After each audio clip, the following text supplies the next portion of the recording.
Hello everyone. Welcome to this next edition of Conversations with Qapita. And in this conversations, as always, we seek to decode all equity-related matters. And today, we have another interesting topic to discuss in the area of ESOPs, right? And this is very contextual because recently, IRDA, the Insurance Regulatory and Development Authority of India, which is a statutory body in India for all the insurance-related matters for the insurance sector, they came up with the latest guidelines on on the executive compensation in general, which also has implications on long-term incentives and ESOPs or equity compensation as we call it. And to decode that, we have Uma with us, Uma Shankar Acharya. He's been on this conversations before as well, so we are glad to have him back. He's a partner consulting at ESOP Direct Capita. So welcome, Uma. Welcome back on this conversation. How are you going? Yeah, thank you, Sikant. Good morning, everybody. Hope everyone is doing well. Sikant, we were actually expecting some kind of, say, reforms with the great details from the insurance regulator very soon. The reason for Correct. such expectation has been our experience that we have been observing the similar sector, that is banking sector. So what we used to see, the banking regulator used to come up with reforms, and every time the banking regulator comes up with a increased level of details for the executive compensation in banking sector. And it has been Right. seen since last, say, more than a decade, I can say, right from 2012, when the banking regulator came up with a detailed guideline. Uh, Following that, insurance regulator also came up with a relatively detailed guideline in 2016 after a period of 4 years. Right. Again, that got repeated because the banking regulator again introduced a more detailed guidelines on executive compensation with effect from April 2020. So right from that moment, we were expecting that within couple of years, the insurance regulator is also expected to come up with a relatively detailed guideline on executive compensation. So, in line with that Yes. expectation, we got that ultimately in June 23. So Right. again, the very objective and the presumptive objective, even though that is stated by the regulator in its circular, that the key objective is to you know cope up with the changed business environment, particularly the BFSI, and particularly talking about insurance companies. So Right. given certain developments at international and domestic level, so that was the reason of Understood. the new guidelines by IRDAI. Goodness. Yeah. So, Uma, I think great that you've started with the context itself, right? Why are we discussing this itself, right? And why, like, especially BFSI in general, or banking and now insurance, there are certain specific provisions or some specific guidelines that are being brought in by the respective regulators from time to time. So maybe let's continue this discussion on the whole evolution and chronology of these executive compensation in general, ESOPs in particular, right? Around these and maybe get to the current situation, and then we can discuss the recent guidelines post that, right? So maybe you can continue this conversation on what you were starting with, and also why BFSI or banking, insurance are nuanced. Why we need to discuss that, and how things have evolved, say from the earlier days to now, say 2023. Yeah. Yeah, yeah. And now coming to the very brief So background, I if you can see the share the presentation. Yeah. Yeah. Yeah. Go yeah, ahead. you can see my I have shifted to another slide with a brief Yes. background. Yes. So if you see the chronology of events, for the first time, as per our observation, what we saw, even though we were still working, even prior to 2009, but in 2009, we saw first of its kind on ESOPs had come up from the insurance regulator. That was simply focusing on employee stock options, ESOPs, and sweat equity, if proposed for the chief executive officer, managing director, and whole-time directors, and other principal officers. Uh, the insurance regulator at that point in time, in the 2009 circular, uh, So I was talking about the first, I mean, in the chronology of events in a time scale. If you see, 2009 was probably the first year ESOP was gaining popularity, insurance companies were built up, and during that time, the regulator observed that insurance companies are also, most of the insurance companies at that point in time were unlisted. Uh, in spite of that, the insurance regulator prescribed that in case ESOPs are proposed for the chief executive officer, managing director, and whole-time directors and other principal officers, such ESOP scheme or sweat equity provision of sweat equity must comply with relevant SEBI regulation. Even though we know it as a matter of fact that most of the insurance companies at that point in time were unlisted, and we assisted many insurance companies, uh, unlisted companies, in aligning with the SEBI regulation. So particularly for those, say, 3 or 4 designations, a regulator wished to have the terms and conditions aligned with SEBI, even though that is not a listed company. So that is a kind of, say, 1 or 2 line of prescription on ESOPs. That is the simplest one.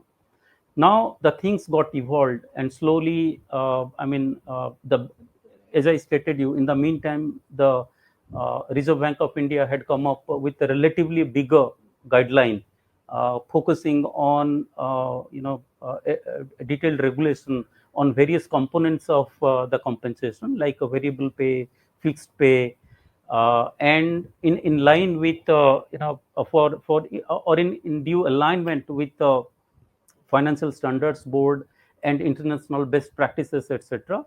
So, in due alignment with that, the insurance regulator had also come up with a relatively detailed guideline in 2016, seeking to regulate compensation of, again, almost the same set of persons.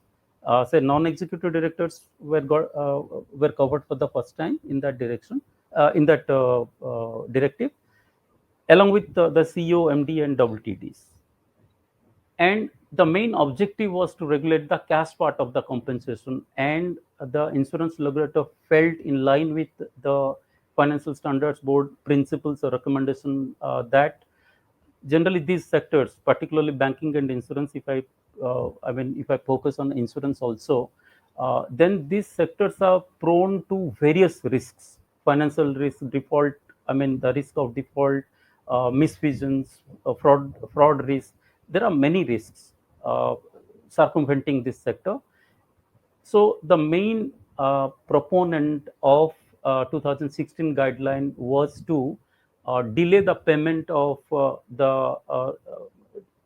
part of the total compensation, so that the insurance companies can measure the performance, and they can record their satisfaction that the company to what extent has been freed itself from the various risks, so that it can be, dispersal of remuneration should go in line with the risks being undertaken by the company. So it required a longer period of time to observe, to measure, and to record the satisfaction, and accordingly disperse the amounts. So for the first time in 2016, variable pay, fixed pay, this kind of classification came in with relatively, even though not a greater detail as we can see in 23, but in 2016 itself, that division was made. Uh, Now, from the ESOP point of view, there was a significant point in 2016 that created a significant distinction in relation to 2023 guideline as well. So earlier ESOPs were outside the purview of variable pay. So ESOPs, whatever insurance companies used to grant to their, particularly if I'm talking about, I should talk about the covered persons like the CEO, MD, and WTDs. Generally, those ESOPs used to be over and above the uh, reportable compensation. So this was there. So 2016 was such a regime. ESOPs were completely outside the purview of variable pay. Again, uh, uh, it may be contextual to quote the RBI section that in the meantime, say first with effect from 1st April 2020, RBI had come up with even a a guideline with greater details, again following the suit, the insurance regulator had come up with a similar guideline in June 23. I mean, if you see the spirit of both RBI and insurance, I mean, the spirit is almost same, the context is almost same, even though there are dissimilarities as well. But this guideline of 23 is the rule of the present day for the executive compensation. So it has come up with a detailed, comprehensive framework on variable pay, coverage of personnel, and very importantly, the role of ESOP has been completely overhauled. And I mean, the ESOP has come up as a kind of a formal pay into the total reward system, into the total pay package system. Shrikant, any questions on this background part? Yeah, sorry, I was on mute. No, this is extremely helpful to set the context, Uma, like how how overall executive compensation and ESOPs have evolved with the focus on the insurance sector, right? So now maybe we can switch to the latest guidelines, right? So maybe you can start with the the key distinctions of these new 2023 guidelines from all the preceding guidelines or principles, and we can take further go deeper from there. Maybe you can start with that at a high level summary, and we can go from there. Yeah.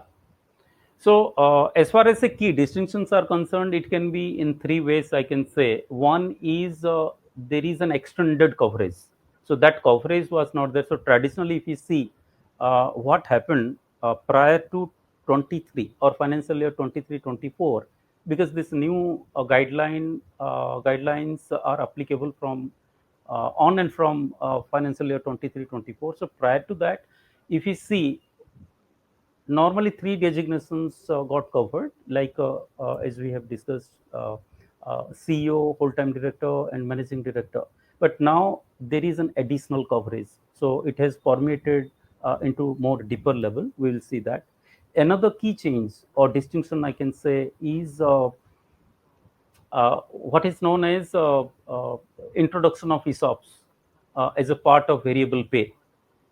So this is a significant distinction, significant development in the executive compensation. And the third point is, even though there are many points, but these are the key points, 3 points I'm just quoting. The third point could be a policy of, or the requirement, or a mandatory requirement of squeezing the contemplated benefit in case there is deterioration in the financial conditions of the company going forward, or within the retention period, or within the deferral period. So this, what is known as a clawback, has been more stringently redefined. Malus is a clause that has been introduced, and certain provisions got introduced which can make the vesting even zero. So these have been at the third point, I can say that these are the key different changes, distinctions, those were created. Now, specifically coming to point number one, new or additional coverage. So Right. the guidelines use the word key managerial personnel or key managerial persons, which includes the erstwhile usual coverage of MD, CEO, and WTDs. It expressly includes the chief financial officer, appointed actuary, chief investment officer, chief risk officer, chief compliance officer, and the company secretary. So these are the express coverage. There is no second thought on this. There is no interpretation required. Right. However, there is another prescription as to find out who can also be a KMP. Is it is stated that any personnel who is at -1 level to MD and CEO shall also be considered as KMP. So, by implication, it can be presumed that the CHRO, generally who used to report to the CEO or MD, the CHRO, Chief Information Officer, Chief Marketing Officer, and other CXOs. Say, if there is a Chief Business Officer, by whatever name called, if they're reporting to MD or CEO, those designations can also, I mean, shall also be covered. So it is not can Right. covered, but shall also be covered. So now in totality, practically saying in a company, howsoever big or howsoever small it is. So earlier it used to cover three designations. So normally speaking, 3 to 4 persons used to be covered under the erstwhile guidelines. But now, given these kind of designations, whatever we are seeing, uh, I can say presumptively more than 10 persons are going to cover. In certain cases, in certain Right. companies, maybe 15 to 18 persons can also be covered, depending on the how human capital has been structured in a company. So this is Got one it. So thing. this is, What we yeah. This This is very interesting. That there's a additional coverage. The Yeah, intent of the regulation or the guideline is to include all the key people who kind of have an influence on the outcomes of the company, right? that's That is right. the intent. That's right. That's right. Because these are the persons, I mean, whose actions are translated into balance sheet and profit and loss account, and these Right. are the persons who give directions to the company, whether northwards or southwards. So, I Right. mean, the regulator has the concern that in case of southwards, what is the check and balance? Why to pay the Right. amount upright? Why shouldn't we wait for some time? So that is the very concept Yes. of deferral. Even though there are certain changes to the deferral rules, so deferral was there in Got it. 2016 guidelines. But in any case, I mean, Right. these are the these persons give direction to the company. So that's how they have been covered. Got it. Yeah. Now coming to Maybe yeah, we can go into the variable pay. I think that is also a very key change. Please go ahead. yes, yes. So now another thing is that redefinition or the new, redefinition of role of ESOPs in the variable pay. So when we talk about variable pay, of course, it is a part of total compensation. So broadly speaking, total compensation is divided into two parts. One is fixed pay, another is variable pay.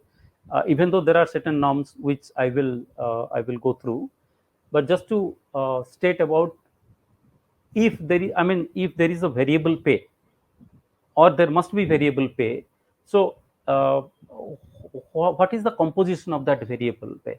So that has been prescribed. So this is a kind of mandate by the authority to the insurance companies in India.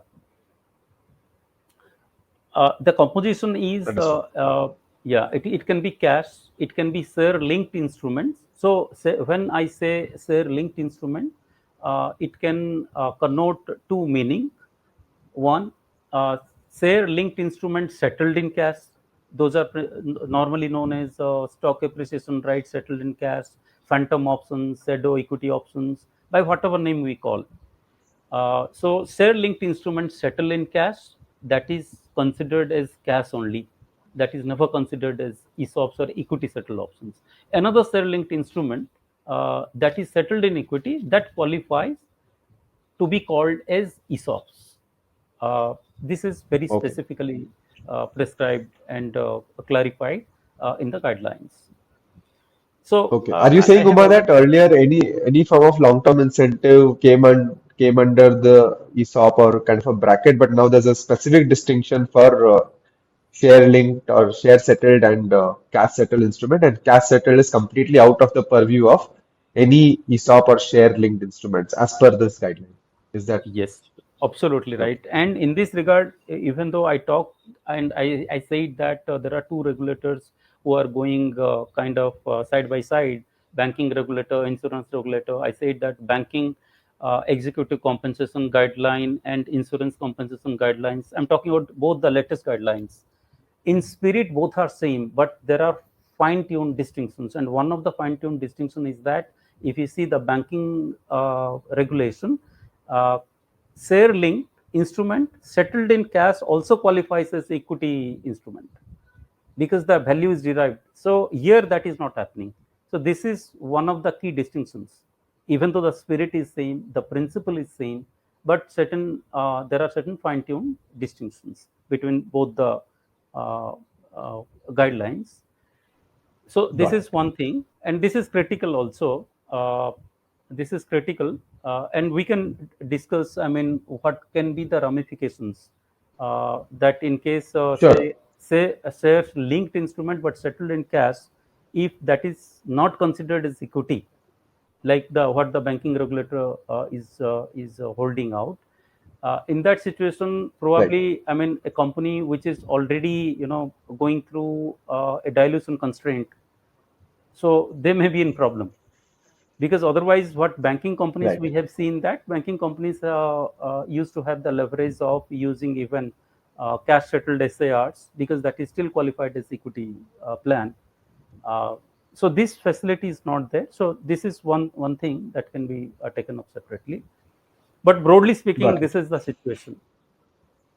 Now And coming I to, mean, I'm getting a question as well, Uma, like, but I don't know whether it's relevant now with regard to cashless exercise, right? So, how does that figure into some of these nuances? Like, is there any implication for companies' ability to do cashless exercise and it being treated as a share instrument or a cash settled instrument?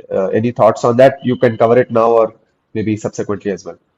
yeah, we can cover it now. So when, I mean, we have seen a propose, I mean, the mandate that even if a company has implemented an ESOP, say the original contemplation is to settle by of equity, but later on, if the company settles by way of cash payment, settles the ESOPs by way of cash payment, that is simply what is known as buyback of ESOPs or cash settlement of vested options. So in that situation, uh, the equity instrument which was granted earlier shall be held to be the cash variable pay. In that case, there shall be chances of contravention of these guidelines, because the insurance company would not be in a position to comply with delivering some part of the variable pay through ESOPs. This is number one. Number two, coming to specific to your question, that in case the company has facilitated cashless exercise, so in cashless exercise, what normally happens is that employees in reality exercise the options, even though by not paying the cash. So somebody else, like a trust or through any other approved mechanism, employee shares are sold in the market or to an investor, and residual money is paid back to the employee. So that is a perfect case of transaction in equity. So cashless exercise by no stretch of imagination has been restricted, or cashless exercise, Okay. I can say, is a such a facilitation which would still Right. qualify to be called as equity options. Good. So I mean, That's there is very no, helpful. Yeah. yeah, there is no issue, there is no apprehension of considering any kind of contravention later on. Right. So moving Now on coming, now, yeah, we can come to the variable pay, fixed pay ratio, right? And there are very clear guidelines established here. Yeah.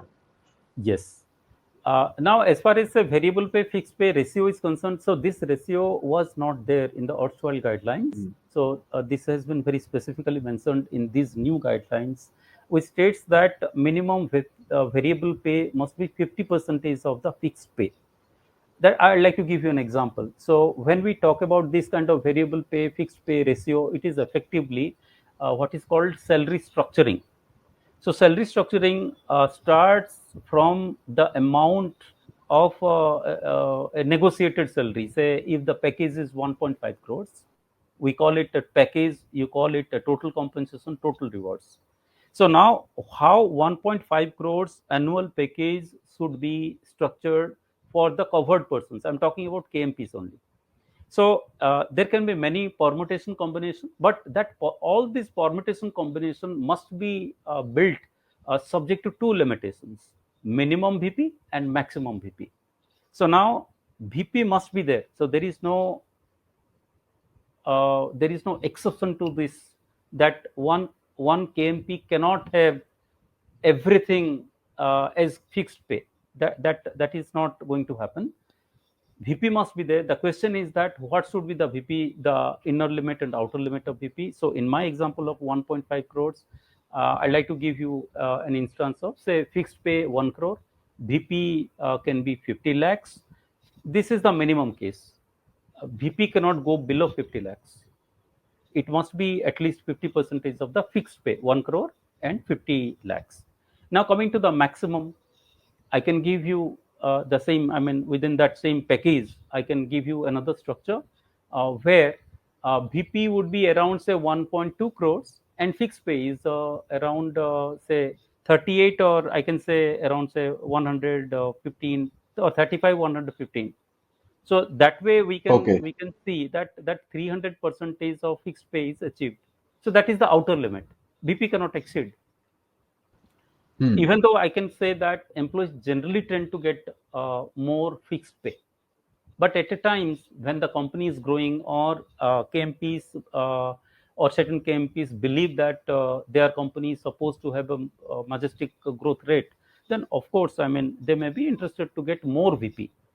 So now we will see, we have seen that total compensation has two divisions. One is fixed pay, another is variable pay. We have also seen that within those two divisions, what is the ratio between the two, variable pay and fixed pay? Got it. We have seen that. Now coming to These are very, yeah, yeah. These are very specific, but I wanted to ask actually, what about ESOPs? Are there any, is there flexibility or are there any constraints into how much ESOPs you can give? Because you already sorry. mentioned ESOPs are part of variable pay, right? Mhm. Yeah. So I'm now coming to the ESOP. So ESOP role has yet not started. So I mean, Okay. because it is a part of VP, so it is important that in a total compensation, what is the portion of VP? Once that is determined, now we will move Hmm. to another question, that out of that VP, what could be the ESOPs? Because ESOP is a part and Right. parcel of VP only. So it cannot, I mean, ESOP remains within the boundary of VP. So now the next your question, that if we talk about ESOPs, then what is the periphery of ESOPs within the within VP? So it is stated, and it is also mandatory, that at least 50 percentage of VP by way of ESOPs must be delivered if VP, the variable pay is up to 200 percentage of fixed pay. I'd like to continue with my example of the total compensation of 1.5 crores, where say the proposition was to deliver 50 lakh VP and 1 crore fixed pay, that is 50 percentage minimum. So I'm just narrating a minimum case here. In this situation, the guidelines mandate that at least 50 percentage of variable pay, that is 50 percentage of 50 lakh. So in my instance of minimum case, 50 lakh worth of ESOPs must be granted for that pay cycle, for that annual pay cycle. Other remaining 25 lakh can be by way of cash or other amenities. I mean, whatever qualifies to be called as variable pay. But my key focus is 25 lakh worth of ESOP must be delivered. So this is for the minimum case. If I talk about the maximum case, say VP is beyond 200%. So if you recall my another case, that I stated about the fixed pay would be around say Right. 40 lakh, and the variable pay would be around 1.2 crores. So that is a perfect case of beyond Right. 200 percentage of fixed pay. In that case, 70 percentage of the variable pay. So my variable pay in this scenario is 1.2 crores. So 70 percentage of 1.2 crores should be delivered through ESOPs. Again, this is, I mean, there is Okay. no ambiguity. It is absolutely clear uh, in the guidelines. Up to this Right. point, there is So no. basically, if the company is rewarding the employees with a larger variable pay, which again links to the performance, the intent or the guidance here is to increase that further on the ESOP side. That is what is clear Yes. from what you just articulated and the example you took. Yeah. Okay. Yes. So Actually, in even this another, context, Ketan asked a question as well. I mean, this is just to clarify, and I think that's a good example. So, if the fixed pay is 1 crore, and I think yes, for the audience, you're using FP, VP very loosely. They might also mean designations in other contexts, but here we are using from a compensation standpoint. So it's fixed pay and variable pay. VP is variable pay and FP is fixed pay. So Ketan gives an example, Uma, saying, if fixed pay is 1 crore, then, hmm, as per the logic of the previous slide, the minimum variable pay should be 50 lakhs and the maximum is 3 crores, which is 50% and 300%. I assume that's right as that example, you which said is, I think, he just 1 confirmed. crore is the total compensation, or 1 crore is the variable 1 pay? crore is the fixed pay. 1 crore is the Okay. fixed pay. Then 50% So the is the limits will minimum. be 50 lakhs. Yeah, Yeah. Yeah. 50 And lakhs. 300% is the 3 crores. Yeah, So, yes, other way around. So in okay. that situation, the Got total compensation would increase. If the fixed pay is 1 crore, if you're giving 300% variable pay, the total compensation would be Correct. 4 crore. 4 crores. Yes. That Correct. way. So I I mean, think that Ketan depends. was I just mean, reconfirming. yeah. So that depends Correct.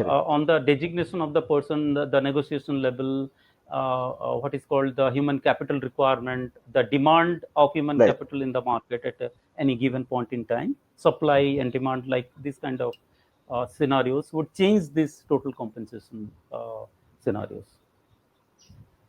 Now Got coming to the VP is clear, ESOP component in VP is also clear. Then what's next? Yes. The guidelines focus on deferral of VP.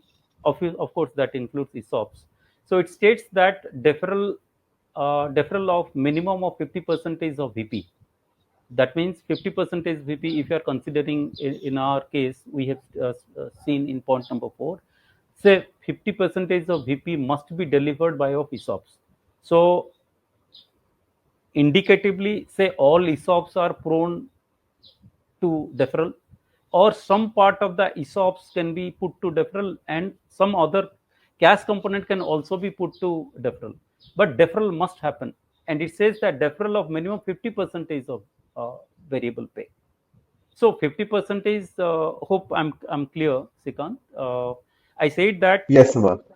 considering a case of say 50 lakh of total variable pay, the variable pay is 50 lakh. So 50 lakh worth of ESOP shall be delivered, 50 lakh of ESOP shall be delivered, and 50 lakh worth of cash shall also be delivered. So here point number 5 states that deferral of minimum of 50%, that is 25 lakh worth of VP must be subject to deferral.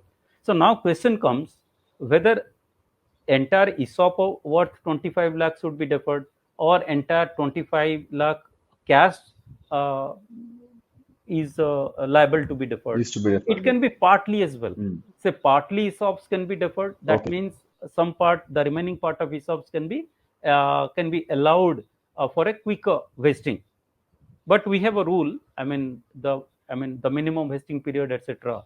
Rule is also there. But that is also possible. So Correct. it is not certain that all ESOPs should be subject to deferral. So this can be suitably structured, given the requirement of the company, given the requirement or financial requirement of the personal concern, or like that. I mean, if say if a company, because many insurance companies are focusing on IPOs, if there is a major liquidity event, so why to unnecessarily prescribe for a 3-year vesting period?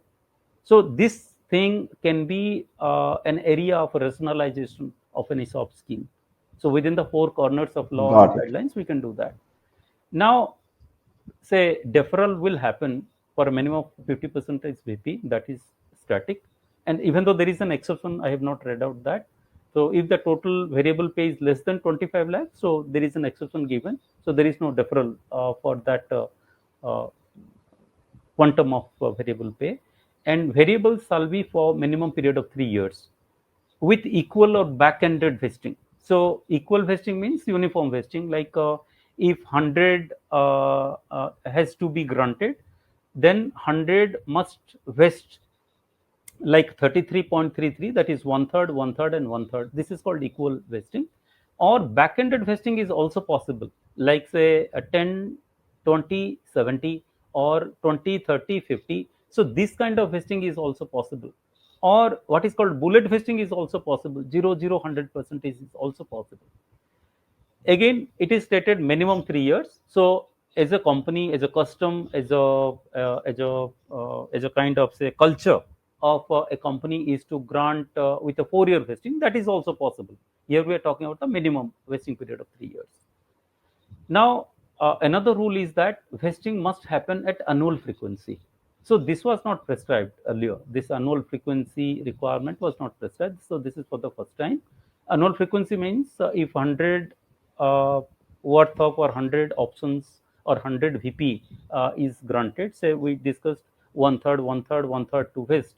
So this vesting must happen at annual rest or at a gap of say 365 days from the date of grant. Another thing is that the Okay. Yeah, I'm talking about the minimum vesting period of 1 year. That is, in any case, Right. I mean, that is already there, particularly for equity-based compensation, that is there. But IRDAI's prescription of minimum vesting period of 1 year, that the first tranche of vesting will happen only after minimum period of 1 year, that equally applies to cash variables as Right. well. That is subject to deferral. So for such portion, Okay. that is also applicable. For equity, I mean, we know MCA has promulgated a rule, SEBI has a regulation. Everybody talking about a minimum vesting period of 1 year. Got it. So, Uma, I have a question on the vesting frequency. You mentioned just now that it's annual vesting, right? That's what is prescribed in the guideline, annual frequency. But has this then taken away the flexibility around having it like quarterly, 6 months, or monthly? We are seeing a lot of companies doing that, right? So, are there any implications of that with these guidelines? Yes, yes. So, I mean, if you see the startup world, particularly because they are known for innovation, and even though traditionally, I mean, vestings used to be annual, but with these innovations being done by the new age companies, even some, I mean, old business houses are also bringing in this kind of frequent vesting, quarterly vesting, half yearly vesting, etc. So, this has been done away with. This has been totally taken out by the regulator. So the vesting now means at annual frequency. Now grant is also, if you I mean, if we also see the, I mean, even though that is not relevant, I mean, not very much contextual, but it is also important to mark here is that because these ESOPs must be granted on the basis of a pay cycle or annual pay cycle. So indicatively, uh, it is stated in the guidelines that ESOPs must be granted annually. Otherwise, Got it. that means the one off grant concept has been taken out. That is no more in picture, Right. because one off grant is a concept where companies used to say grabbing the benefit of lower valuation today. Some companies or insurance companies used to have a one off grant, lump sum grant, Right. that used to happen once in 3 years, once in 4 years. That is not going to happen, particularly for KMPs. That's not going to happen. So everything, grant is annual, vesting is annual, so that, I mean, Got it. there can be what is called easy measurement of performance, like that. Now coming to Got it. quantum This is of helpful. Yeah. uh, now coming to Yeah. Go quantum ahead. of ESOPs. Yeah, quantum of ESOPs at individual level. So I mean, we knew from the aforesaid pointers, and necessarily coming back to my example of say 20 lakh 20 lakh worth of ESOPs to be given. The very next question is that how to translate that 25 lakh worth of ESOPs into number of ESOPs. So in this context, it is stated that the number of ESOPs should be derived basis the fair value of equity shares in case of unlisted company. So in case of unlisted company, it is stated that the fair value of equity shares must be certified by the category 1 merchant banker, and fair value of ESOPs in case of listed company. So I mean, probably fair value of ESOP in this case, the regulator is indicating towards a black and soul valuation. These kind of methodologies are probably indicated, even though it is not expressly stated somewhere. So now I have got the 25 Right. lakh INR worth of ESOPs. I got say fair value of say 100 rupees or say 1000 rupees. I will make simple division by 100 or 1000. I will get a number. Say in my example, say Right. 10,000 or say 25,000 or 2500 number of ESOPs I need to grant to a particular KMP. That is also uh, given in the guidelines. There is no doubt on that. Doubt in the sense, I mean, formula there is no doubt, even though, I mean, the way it has been worded like fair value of equity shares in case of unlisted company, but it is said fair value of ESOPs in case of listed companies. So there is a divergence. It is normally not understood. I mean, there is a, I mean, this divergence is not well explained, or that may need clarity, for which, I mean, we can separately discuss in the last slide. But I Right. mean, reserving that observation, I'm moving to the next point of ESOP ceiling. This is another remarkable change, and that Hmm. again, this is another point of distinction from the banking regulator uh, guideline. It says that as far as say annual grants are concerned, or grant per year, the total grants made in a year is concerned, that must not exceed 1% of paid up capital for an unlisted company.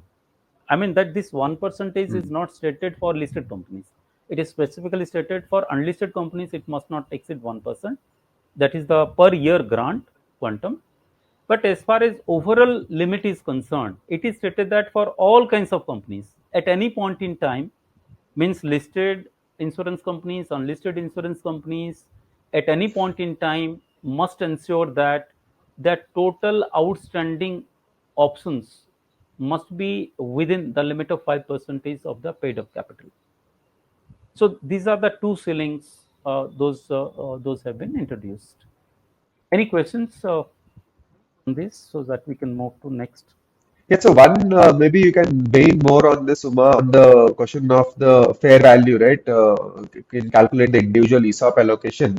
So how can, companies effectively manage the, ESOP entitlement in this case with, with this mandate of using the fair value, right? You want to add some color on? Yeah. That is, I think that is a very brilliant question, because the moment you saw that there is a 1% limit or 5% is limit, I mean, this creates an Correct. apprehension in everybody's mind that given this limitation, how to maximize, or how to use my ESOP, limited ESOP quantum, because that is 1%, 5%, both are limits. So given these limits, Right. how to utilize those limits, in what way? So because we need to divide the fair value as a denominator, so bigger is the denominator, lesser is the number of shares required. So if you have already a lesser Right. number of shares available in your kitty, I'm talking about annual kitty or overall kitty, so your fair value must be large. That means, how can you enlarge your fair Mm. value? By giving more discount, by by extending the exercise period, by extending the vesting period. So there are many means as to how to manage the fair value in a legal way and legal compliant way, that can be done. And the primary method is to considering a discount, because higher is the discount, bigger is the fair value, so that your number of options requirement will come down. Like RSU, use of RSU, subject to, of course, investors consent, investors, I mean, if they agree, then it can be implemented. That would be one of the examples how fair value can be managed, given this 1 or 5% limitations. Should I move? Got it. Yeah. And just linked to this, I don't know if you covered this, but if let's say I saw the lit right for listed and unlisted. So how does when you have ESOPs coming from a parent which is listed? Maybe the ESOP program is for employees of an unlisted company, but let's say it's a parent is listed. Will what kind of limits will apply in that case? So, I mean, as of now, I mean, we could not see that this 1%, 5% will apply in that case, because the company, the implementing or implementing company means the company who is supposed to pay the variable pay is not using its own Right. equity, and the authorities, Hmm.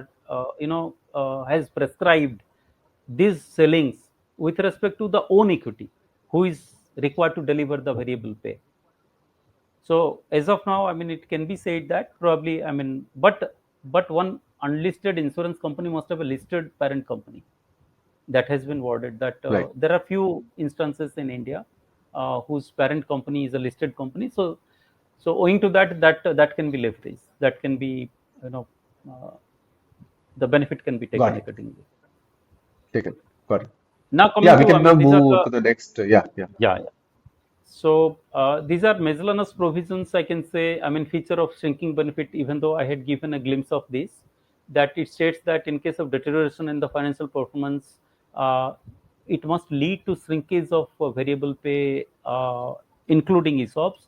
And in certain circumstances, it is very specifically stated that even the contemplated benefit or vesting may be zero. It can be nil as well. Now, another thing, uh, malus and clawback. So, malus is a relatively a new clause, even though banking regulator uses both the words. malus is already there. So it has been introduced, malus word has been introduced, which is nothing but postulates the concept of stopping the vesting of unvested options or unvested variable pay. So, malus can stop in certain specific circumstances, like say due to any financial deterioration, or there is a misfeasance, or the employee has breached some conditions, even though that doesn't result in termination of the employee, even though it is a kind of misconduct or any kind of say willful neglect, etc. Malus can be applied. Clawback was already there.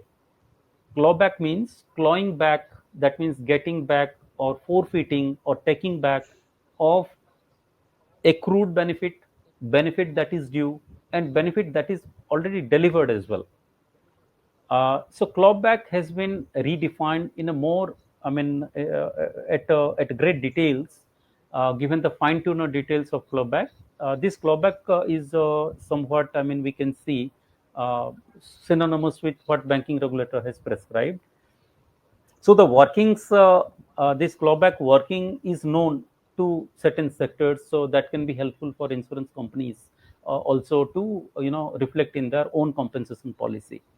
So that in that way, it is important to know that banking companies have already used that, so some clue can be taken, and we have helped many banking companies past in incorporating clawback clauses in their schemes. So clawback is very stringent clause, and it's, as I stated, the most stringency is getting back or taking back of already benefit which has already been taken by the employee. For example, say if options had been Correct. exercised, shares had been sold in the market, money has been done, money has been taken into the bank account, or might have been used by the employee concerned. Even in that situation, clawback can be applied. All monies can be taken back by the company. So clawback has that kind of stringency. Now, coming to other provisions like excess remuneration over INR 4 crores shall be charged to the shareholders' account reserve. So it shall not be passing through the profit and loss account. And in addition to details of, now coming to the disclosure part, earlier the disclosure was pertaining to the WTD CEOs and managing director in the annual report, but now the regulator asked for details of other KMPs also to be provided to IRDAI every year. But thanks to this regulation that IRDAI has not stated to disclose in the annual report. Otherwise, there could have been a sensitivity in HR data being released in public. So that is fortunately not there. Right. So, so this can be very easily done. We don't see any kind of problem. So Another what you're remark. saying, Uma, is the three existing designations which erstwhile there continue to be reported on the annual report, but the wider coverage as per this regulation, that doesn't have a requirement to be reported in the annual report. That's what Yeah, you're annual report, but that must be uh, given one to the authority, to not the in the authority, public yes. disclosure. Not in the So that public domain. companies Yes, can have that a is respite that yes, their critical details are not published, because that helps computation to to have an intelligence on what the target got, company is doing, what they are paying, got like it. that. So now coming to the, another, we have written it in bold deliberately, that KMPs are no more entitled to sweat equity shares. Even though sweat equity shares are not, popular or not in prevalence as compared to ESOPs, but still, that was there earlier, or this restriction was not there earlier. But this has come up as an express restriction that sweat equities cannot be thought of for KMPs. And uh, lastly, on joining bonus, sign-on bonus, etc., only for new joiner for the first year, and guaranteed bonus is prohibited. Join-on bonus is, little bit quantum of bonus that is often part and parcel of negotiation, particularly for a new joiner. That if a new joiner is foregoing or losing something, then generally a sign-on bonus is given just to compensate what that person is foregoing. So to that extent, it is stated, the authority has appreciated that and has retained this by saying that, but it should be limited for the first year. It cannot be given for with an enduring benefit. It cannot be repeated for or on year-to-year basis. Any questions on this, Sikant? Sorry, I think you have broadly covered Uma on I think Malas and clawback I think was very clear, and also the one question here is like is this also broadly applicable to the employees not covered in this regulation, or like especially some of these elements that you mentioned to the whole Yeah. organization, or yeah, you got any comments Yeah, on that? yeah, yeah, yeah. So as of now, whatever we have discussed, the mandates, actually we have discussed the mandates. The mandate means the compulsory aspects of the executive compensation. This, I mean, whatever these provisions would be applicable to the whole company, the whole insurance company. Number one. However, Okay, it is applicable to the KMPs alone. So beyond the KMPs, it is on the insurance company at its discretion whether to apply these mandatory conditions, terms, etc., to other persons who are not KMPs. So okay, we can say that an insurance company in India has the choice of having two structures, maybe within the same right, ESOP scheme, or may have two ESOP schemes, one for KMP that is perfectly in alignment with the regulator's wish, and another ESOP scheme that is normally what other companies do. So in that way, the objective of coverage of uh, a relatively bigger coverage can be achieved. got it. This is very helpful, Uma. I think very comprehensive. I think, yeah, I wanted to ask you next on what is your kind of summary of these changes? What is the way forward for these companies in the insurance sector? Both, I think, with existing ESOP programs, do they have to make amends to the way they have structured it, or they have to issue it grants in the future? And also, any insurance company looking to set up an ESOP program, what would be the implications? So you can just maybe summarize. And just being mindful of time, so maybe we can Yeah, wrap it yeah, up in the I next saw that. 4 to 5 minutes. Yeah, Yeah, yeah, yeah, yeah. So, I mean, first and foremost, even though we have covered most of the points, like say selling of 1% and 5% is with an kind of example. Also, we discussed that how fair value can be managed so that the companies can effectively be within the ceilings of 1%, 5%. But definitely, these ceilings may be a very difficult point for certain companies. So this is a difficult point. This may create challenge. Another thing is that, as we discussed, that cash settlement choice. So if you see traditionally for unlisted companies, generally unlisted companies implement ESOP or equity settled ESOPs, but in that scheme, it has been seen uh, that they used to contemplate settlement in two ways, either or ways, like either equity or cash at the discretion of the company. But the question here is that in case going forward, if the company, I'm talking about primarily unlisted companies because cash settlement is normally not allowed in listed companies. So if that unlisted company uh, delivers cash by settlement of the vested options, then probably that may result in a violation of the guidelines, because guidelines intend to deliver a part of the variable pay by way of equity options, or by way of ultimately, that must result in allotment of equity. So this is another area. So the unlisted companies may revisit their existing schemes to avoid this kind of situations.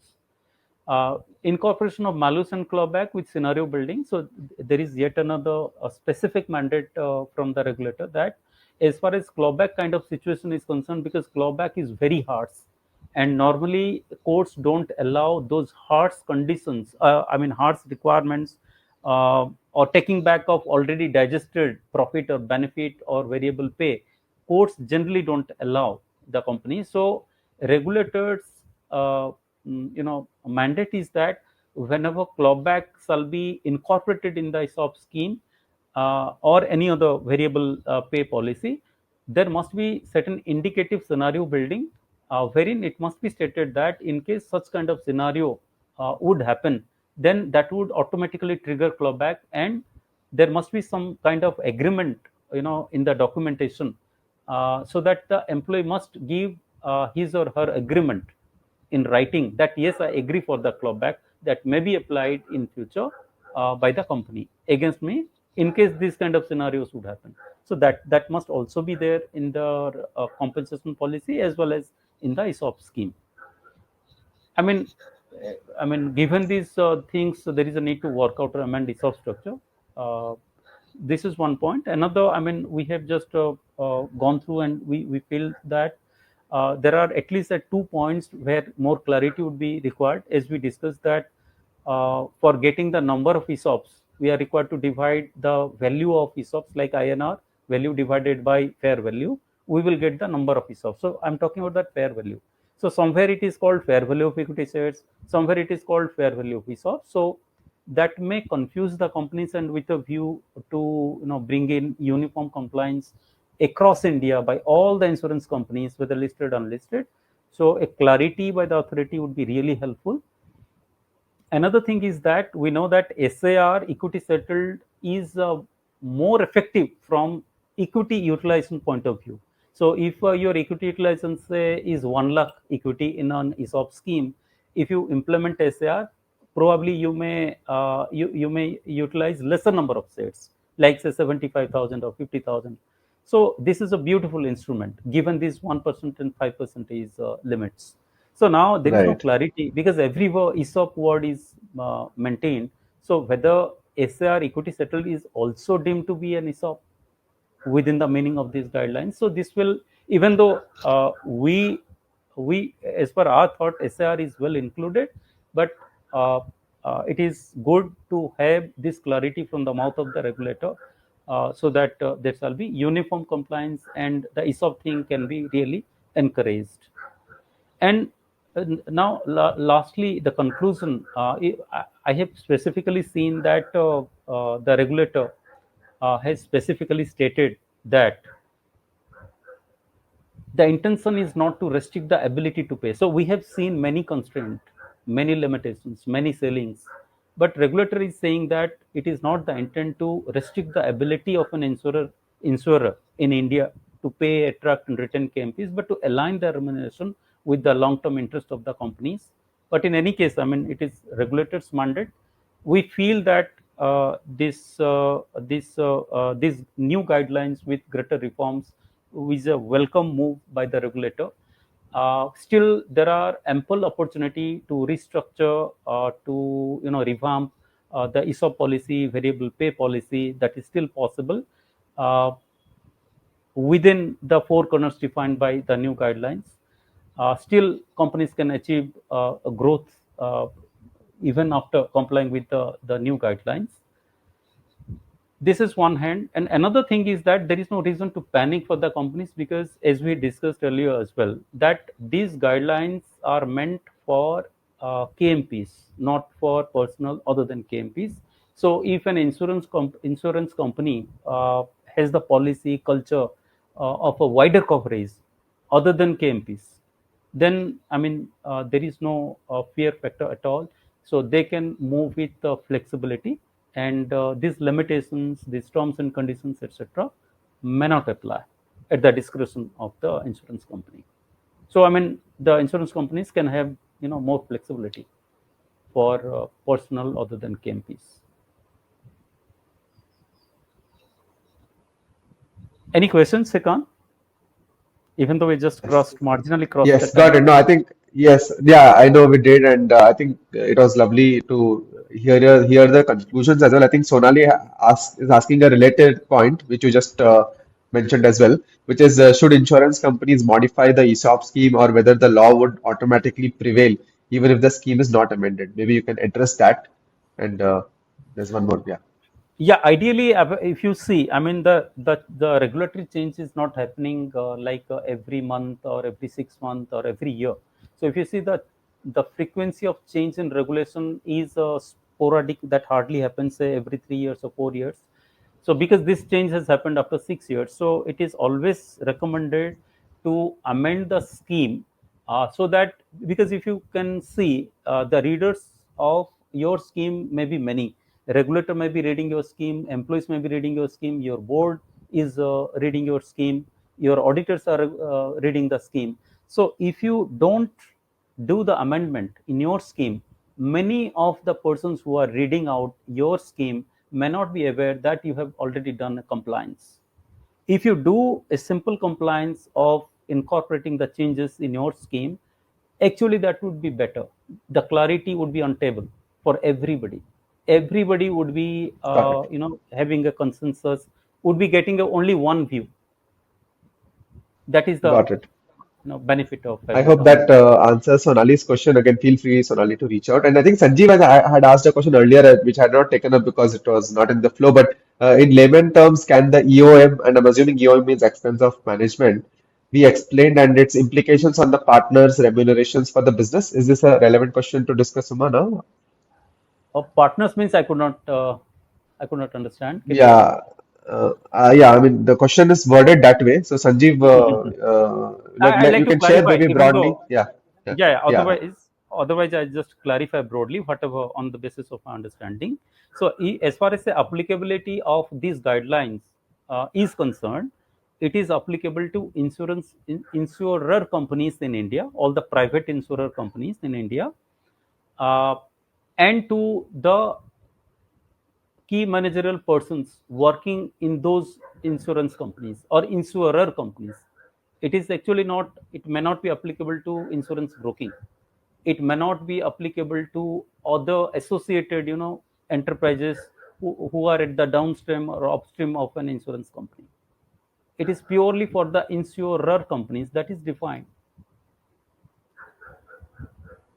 So I answered this on the basis of my Great. understanding Yes. of the question so No, makes sense. So, Sanjeev, if you have any follow-up question on this, no, we can take it up offline.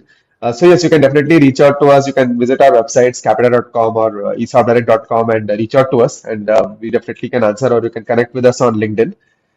So, Uma, that was very, very insightful. And very timely given that the regulations were just came out.